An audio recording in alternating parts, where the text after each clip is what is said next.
this is Vet Linda from Pooch and Mutt, and I just wanted to do a video today on a few top tips for when you bring a new puppy home.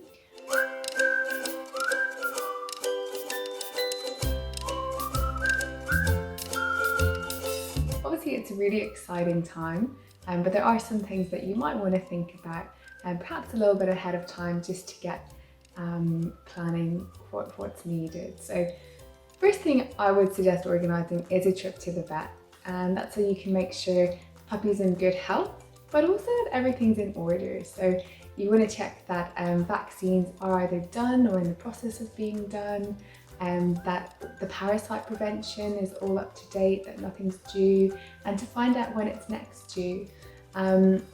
Frustratingly, some breeders maybe won't show you what they've used, and that can be difficult then to know what needs to be used. So definitely, if you can, ask the breeder to give proof of what was given. Normally just a little sticker with a date beside it, and that's really useful for the vet to have.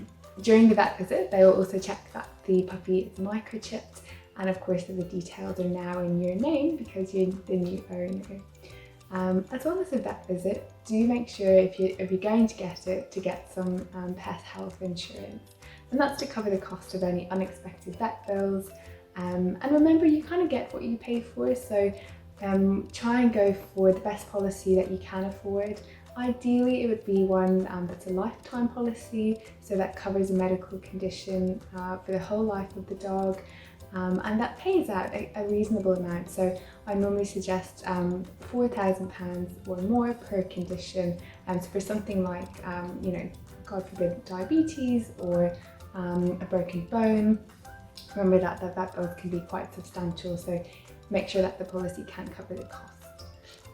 So away from the more sort of scary or worrying things, and other things to think about when you're taking home a new puppy would be, what you're going to do with them. So training and toys and food, there's a lot to think about, but make sure that it's all safe and that it's specific for puppies. So for example, when it comes to their toys, go for ones marketed for the breed and size of your puppies. It's not going to be too big for their jaw or too hard for their little brittle teeth.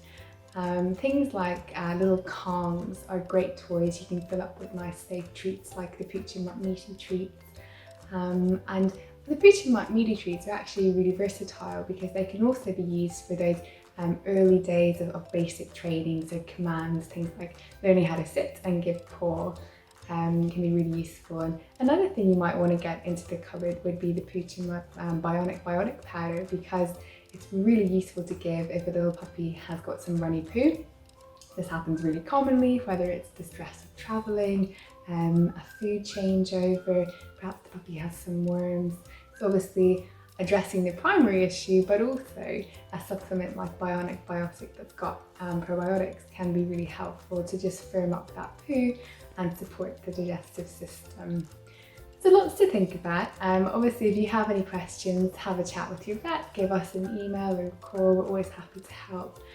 And congratulations with your new puppy. Enjoy.